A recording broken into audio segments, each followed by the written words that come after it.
Nas últimas décadas, a indústria de data centers vem passando por uma transformação muito acelerada, inicialmente motivada pela adoção de nuvem pública e mais recentemente pela adoção de inteligência artificial. Isso vem gerando algumas preocupações em relação à sustentabilidade e à responsabilidade social. Vamos falar um pouquinho mais sobre isso hoje. No passado, a métrica de eficiência de data centers era basicamente focada no tema de energia, o famoso PUE, na eficiência energética do data center, que significa a diferença entre cada watt colocado para se utilizar a computação contra o total de watts, total de potência utilizado para rodar o data center como um todo. Na realidade, todo data center tem uma quantidade de energia que é utilizada para sistemas acessórios, de refrigeração, toda a parte de disponibilidade, outros componentes mais que estão lá nele. A ideia é que você tenha o mínimo possível sendo utilizado para isso e o máximo concentrado nas cargas computacionais. Mais recentemente, outros vetores começaram a ser também observados, como por exemplo, a emissão de carbono e a utilização de água nos data centers. Para a emissão de carbono, se adotou uma métrica chamada CUE, que mede a eficiência da emissão de carbono que a operação do data center gera, usualmente focado na questão da energia utilizada, ou seja, energia mais limpa vai ter uma pegada de carbono muito menor. Já mais recentemente, a discussão em torno da água passou a ser um tema importante, o WUE, ou seja, eficiência de uso da água pelo data center. E esse é o tema que a gente vai explorar um pouco mais aqui. Como é um tema polêmico, gera geralmente muitas notícias de jornais, algumas delas um pouco sensacionalistas. A pergunta é, temos ou não um problema em relação ao uso de água?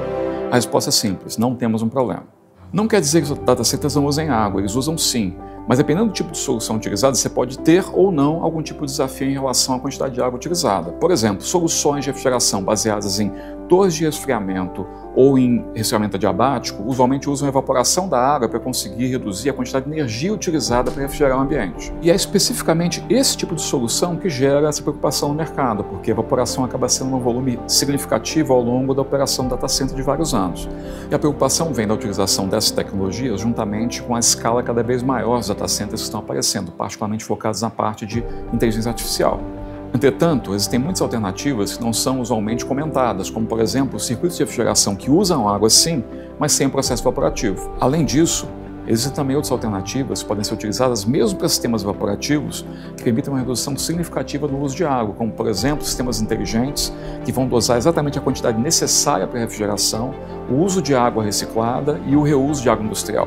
Isso permite, inclusive, que os líderes de mercado hoje consigam colocar novos projetos em que o uso de água potável seja zero, ou seja, não há nenhum tipo de impacto para o ambiente na utilização de tecnologias de refrigeração utilizando água. Um ótimo exemplo dessa mudança é o projeto Data Center do Google no Chile, inicialmente pensado para uso de resfriamento adiabático, que foi repensado, redesenhado, e uma nova solução que vai ter zero utilização de água ao longo do seu ciclo de vida.